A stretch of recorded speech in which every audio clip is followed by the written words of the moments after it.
Story 1. Sometimes you can live in the past or trauma for too long, and at some point you just need to let go and move forward. The endless loop of discussing it can hold you back. Being healed doesn't always mean you will never have negative feelings. Sometimes it's more about having the capability to move through it, knowing you're going to be okay. Story 2. I had a therapist who was convinced my husband had caused the rift between me and my parents, which started when I was 7. She did not want to hear the truth and kept discussing reconciliation and divorce, so I decided to end the therapy. Story 3. Finding the right therapist can be challenging. I visited around 6 or 7 before I found one I liked. She is a slightly older Russian woman who does not tolerate nonsense but also validates legitimate feelings. Story 4. The 1 to 3 month gaps in between can make it feel like you are starting all over again each time you see them, and they respond with the same lines. If you cannot afford private therapy, there is no point. Story 5. I lost a significant amount of money because my therapist was ineffective, and her only advice was to accept my problems. What does that even mean? Story 6. Having to bring up traumatic incidents from the past only to have to stop and pick up next week is challenging. Experiencing intense nightmares throughout the week while having no support to help you cope makes it even harder. I am honestly feeling a bit worse right now because of it. Story 7. I feel frustrated with therapists who simply repeat what I just said. I am truly grateful for my therapist who genuinely cares and provides me with meaningful assignments. Story 8. I went to therapy for substance abuse and walked away never trusting professionals again. I don't need to hear how it balances things out or that I should try to look at it like a good thing. It was traumatic, and therapy was humiliating, not healing. You couldn't get me to go back if you put a gun to my head. Story 9. 3 brief experiences. Each time, I realized that while they provided a supportive ear for me to vent to, they couldn't help me with any of my actual problems. Story 10. I had a great therapist for years. Paradoxically, I discovered that while I was going through challenges, therapy made me overthink things. However, it later became very helpful for making sense of what I had experienced. Story 11. I underwent eye movement desensitization and reprocessing therapy too soon, which left me feeling very unstable and ungrounded. I have also encountered some ineffective therapists or those who have made strange comments or actions over the years. Story 12. I really worked hard to be ready to discuss something that I buried for years but still affects me. I gave myself a pep talk, only to be told by the therapist, well, that was a long time ago anyway. My current therapist isn't insensitive, but it took me 3 years to prepare myself again for the discussion. Story 13. First visit with the therapist. I am experiencing some depression, minor family issues, and stress at work. During the initial consultation, he suggested I consider divorce from my husband based on his own experience with divorce. Story 14. I had one therapist who only talked about herself. We would start with listen to what I learned today, and she never let me talk. She would tell me a story about herself as an example, but she ended up taking up about 75% of our time and still expected me to pay. The therapist I have now is incredible.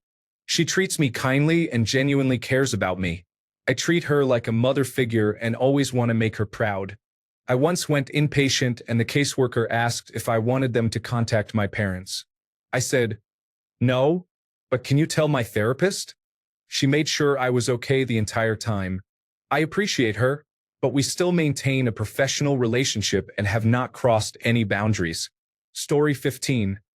I think a good therapist strikes the right balance between validating your feelings and challenging you on shortcomings and distortions. I had one therapist who challenged me too much, which led to feelings of dread whenever I had an upcoming appointment. She provided insights such as questioning whether my relationship taking a positive turn was actually beneficial, asking why I still thought about cancer every day about 1 month after chemotherapy, and stating that children shouldn't manage their parents' emotions was an unreasonable stance. I felt as if I dedicated an hour every week to defending every aspect of my life because I struggled to discern what constituted a valid challenge. Story 16. My worst therapy experience was with a therapist who began using our sessions for their own benefit. The therapist was later charged and convicted of billing fraud and, ironically, Hired the criminal defense lawyer I had once mentioned in passing. Disillusioned, I stayed away from therapy for years. I am now back in treatment, and my biggest challenge is managing memories of complex trauma. I am the primary caregiver for my disabled mother, who was one of the main sources of that trauma. After a session, I still need to interact with her throughout the day, which makes it hard to process the emotions that therapy brings to the surface. Story 17. Feeling frustrated that the people around you lack the new skills and awareness you have developed through therapy. Story 18. I was talking to my therapist about undergoing cancer treatments and how difficult it was. They mentioned that cancer is quite common and that they had a family member currently experiencing it, which felt like an invalidation of my feelings. Trust was broken, and I realized I could never return. I found a new therapist. Story 19. Finding a good therapist is difficult. It can lead to a significant waste of time and money. I often watch videos online and can usually find the support I need. Story 20. But seriously, my main goal was to go in there and make them laugh, which I did. I expertly turned it into a situation where I could say, "Oh, so that's what's wrong with you." I made some progress after I got that out of my system. Story 21. They don't care about you as much as an adult as they did when you were a minor. The quality of therapy vanished instantly the day I turned 18 and had my last session with the first, last, and only good therapist I ever had. I went in for my first appointment after my 18th birthday. The therapist was quiet for a few minutes, looking at her computer, and suddenly said, "Okay, so I read your notes and file. So tell me what's going on?" I just looked at her blankly, not knowing where to start amidst the chaos that was my life at that time. I asked her what she knew. She said, "Everything." I angrily replied, "So then how do you think it's going? It's literally right there in front of you." She jotted down some notes and said, "I see that makes you angry. Why?" I explained, "Because you're already a terrible therapist, and my previous therapist wouldn't have asked me what was going on. He would have asked if I had thought about what we discussed and, if so, what conclusions I came to and why. Then we would discuss what is harmful and not harmful to my well-being and work on that." She jotted down more notes, responded with a few s and said, "Go on." I started crying out of frustration, telling her I thought she didn't care like my previous therapist did and that her listening to me vent did absolutely nothing. I would have better results talking to a wall. I'm assuming she was writing all this down and had the audacity to ask me, "So are you crying because you're sad you can't see your old therapist anymore? That's understandable, but I'm here to help now." "No, you weren't, lady." I stormed out of there angrier at the world than I have ever been. I'm a lot better now, but definitely no thanks to adult psychiatric services. Story 22. I dislike myself. That's her theory. She hasn't directly told me that, but I can read between the lines. It makes me sad thinking about it. Story 23. Honestly, therapy wasn't the wonderful experience it is often described as for me. It only made me more aware of my traumas, which was nothing new. I believe it is overrated. Story 24. Finding the right therapist is challenging. I have tried several, but none have been a good fit. I liked the last one at first, but eventually, I started dreading our sessions. She would always begin with, "So, how are you?" I have social anxiety, and it stressed me out to come up with topics for our sessions. She also often seemed eager to share details about her own life. I didn't want a friend. I wanted support. I never felt like I received any tangible help. To this day, I want to believe in therapy, but I have not made any progress. The previous therapist I tried seemed inexperienced, as if she had just started practicing a week prior. As someone older, I found it difficult to connect with a 22-year-old therapist. Story 25. The main issue is how annoying and time-consuming it can be to find a therapist that resonates with me. My first therapist was fine but seemed a bit overwhelmed in supporting me with my challenges. My second therapist didn't fully understand or believe what I was experiencing, and the third was not particularly comfortable to be around. I'm glad I took the time to explore my options, though. My current therapist is excellent, and I feel that I've made significant progress with them. Took a lot of time to get here. Story 26. Research has consistently shown for decades that the largest factor influencing change in therapy is the client, their motivations, and their engagement with the therapist and the therapeutic process. The therapist and the techniques used matter far less than the client. Story 27. Over the last 15 years, I have seen 4 therapists for 5 to 8 sessions each. 3 of them were difficult to work with and 1 was helpful. My brother-in-law is changing careers to become a therapist. He has troubling behavior and honestly scares me. Based on my experiences, I lack faith in therapists. Story 28. First session with a new therapist. He mentions in passing, probably trying to connect over anxiety or negative emotions, that his parents had recently died in a house fire. My brother perished as a result of a fire started by him. And of course, I couldn't tell this poor guy that. He seemed nice, but it was overwhelming. Story 29. I constantly felt like my therapist was judging me because I couldn't explain my feelings or problems very well. I didn't have any reason to be in therapy. My parents just put me in it because they had emotional issues and assumed they affected their child. Story 30. I found a great therapist. She helped me understand how some of my actions were harmful to my wife and our relationship. It gave me the opportunity to truly apologize and change my behavior. Unfortunately, it also highlighted the negative aspects of my wife's actions, and she is not very interested in acknowledging or addressing those issues. It's a positive change for me, but a challenging situation overall. Story 31. I will always emphasize the benefits of therapy, but that doesn't mean every therapist is good. I once had a therapist, although for a very brief time, who I mentioned was bothering my obsessive-compulsive disorder when her ring was crooked on her finger. She then purposefully kept her ring crooked for the rest of the session. While she may have been attempting exposure therapy, that was not the appropriate way to do it, and she also didn't inform me of her intention. Story 32. Sometimes the advice is unhelpful in deeply traumatic ways. I have many health problems that require some invasive treatments, and I was feeling anxious about an upcoming appointment for getting shots in my eyes. The entire ordeal is awful in many ways, but one issue is that my eyes don't become as numb as they are supposed to, making it really painful when they place the clamps under my eyelids to keep them open. The shots themselves feel like needles being shoved into my eyes. Occasionally, they hit a blood vessel, causing blood to pool between the outer layers of my eye, activating the pressure nerves, which makes it feel like something is pushing against my eye until the bruise fades. None of this is pleasant. My therapist searched for a printout on anxiety that I had to read to her. The main point was that it's important to remember that the things we're anxious about aren't real and can't hurt us. I was speechless. Seriously, our schedules drifted apart, and I found it really hard to want to go back to therapy, even though I know I should. Story 33. I think it is frustrating. You share your experiences, and they constantly want to know more.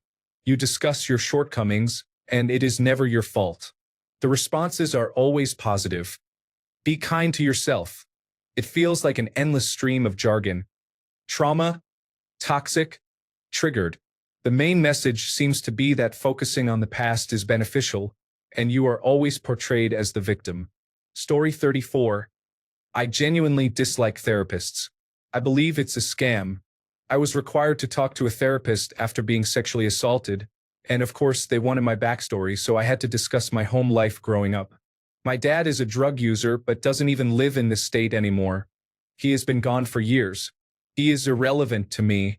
As soon as a therapist hears an issue like this with a parent, they focus on it, assuming all my problems in life must stem from that parent's issues. It's absurd. She literally tried to tell me that my anxiety and panic attacks weren't from being assaulted, but because my dad did drugs when I was growing up. Story 35. Most are more mentally ill than their clients. That is why they choose the field. They want to work through their issues. Do no harm is a joke. Story 36. It takes money to get well. I figured if I spend a significant amount on makeup and skincare, I can invest the same amount in my mental health and wellness. Story 37. They told my parents that I felt disrespected by them. This, of course, made them respect me even less and treat me even worse. Story 38. I told my therapist that my dad was sending me pictures of his self-harm. He always showed me in person and tried to compare his situation to mine, which was extremely triggering, while also claiming he understands now. My therapist responded, "We need to be understanding. Everyone has problems. Let me know if it becomes life-threatening. I'll see you next week at our group session." Story 39. I had one therapist tell me, fresh out of a mental health program, that my attempt was due to my weight and had nothing to do with just having a baby, being recently diagnosed with postpartum depression, and being off my medication because my now ex-husband didn't get a refill. I had another therapist who sat and listened to me cry for half an hour without speaking, and then told me he was so proud of me for being brave enough to finally show emotion. You don't know what kind of experience you'll have when you get a new therapist, and it's quite frightening. It shouldn't be such a risk, but it is. Story 40. My therapist stopped seeing me because I wouldn't accept religion as therapy, and she couldn't understand that. Story 41. The last behavioral health specialist I spoke to advised me to grow a spine, stop feeling sorry for myself, and mentioned that I was being selfish because there were others with legitimate problems and traumatic experiences. I felt like I had been hit between the eyes. I have struggled with suicidal thoughts for years, but I am hesitant to seek help from a therapist again. That experience tarnished my view of the profession. Story 42. Join a singles meetup group. You don't need to tell anyone you're married, said a therapist I saw when I was struggling with feelings of isolation after losing several friends who moved away, were toxic, or became emotionally distant. I love my husband, but I was at a loss for words. I reported her to BetterHelp, and they credited me a session. This therapist also recommended book clubs despite my expressing difficulty in finishing books due to attention deficit hyperactivity disorder, and wine clubs when I told her I didn't drink alcohol. Everyone experiences this, said another therapist I consulted after my ADHD diagnosis. That author just gives lazy people excuses, said a different therapist when I mentioned that the book, How to Keep House While Drowning, helped me. She told me this in our final session as she was holding the door. Story 43. My first therapist was genuinely brilliant and changed my life in the best way by giving me the tools to do it myself. One of the few negatives was the mostly older people in my life who would make fun of me for going in the first place, and my mother constantly asking what I was saying about her in sessions. Unfortunately, she had to end her practice. It took many years for me to start the process of finding a new therapist because of the second negative, which isn't so much a negative as it is a reality.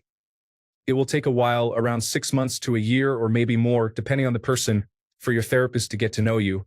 This depends on how much you open up, how truthful you can be about yourself, and how good they are at asking the right questions, among other factors.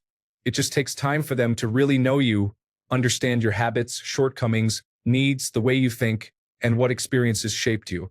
That's not to say you can't do important work early on, but building that foundation of knowledge and trust will create the safe and secure relationship that, I believe, is necessary for discovering the roots of your issues so you can change and grow in the ways you want. The new therapist ended up needing to end her practice for personal reasons after 8 months. Good thing I don't have any abandonment issues. Story 44. When I was a child, my psychiatrist convinced my mother and me to admit me to a psychiatric hospital for a weekend. 5 months later, when my mother's insurance ran out, I was miraculously better. I believe therapy is beneficial, even essential, for everyone. However, therapists can sometimes be ineffective. Not everyone is suited to be responsible for the mental health of others. Story 45. I have only seen one therapist, and honestly, I don't understand it. She just repeated what I had already said to her without providing any input.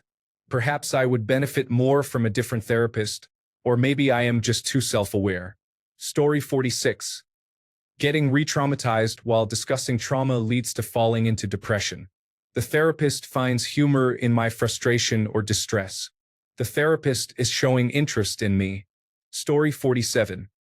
The therapist kept agreeing with everything I said, even though I knew deep down that my actions were not healthy. He made it seem acceptable and justified. I was taking an antidepressant that was not good for me, which I didn't realize until much later. It made me unaccountable for my actions. I wish he had spoken up.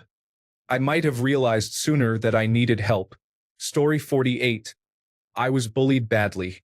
A woman wanted me to join a therapy group for teenage girls who were some of the popular ones involved in the bullying. I went once and decided not to return. Story 49. They do not care about you. As long as you pay them, they will continue to follow the scripted instructions they were given. Story 50. It's easy to upset them if you happen to have one of the therapist personalities while they have training. It's strange when you naturally possess that kind of ability. I feel like I'm just checking in to ensure their performance is going well.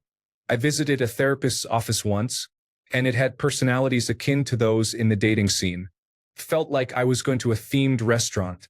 Story 51. I feel like I pushed a lot of people away in the name of bettering my life, and now I am lonely and have no close friends. Sometimes I think I would have been better off without all the awareness. Story 52. I listened to her advice, and then she dropped me as a client. My life is much worse now, and I really blame her. Story 53. She wanted to keep things professional while I had different intentions. What about me? I work in waste management. Thanks a bunch for sticking around till the end of the video. Remember to subscribe, and until next time, stay awesome and goodbye.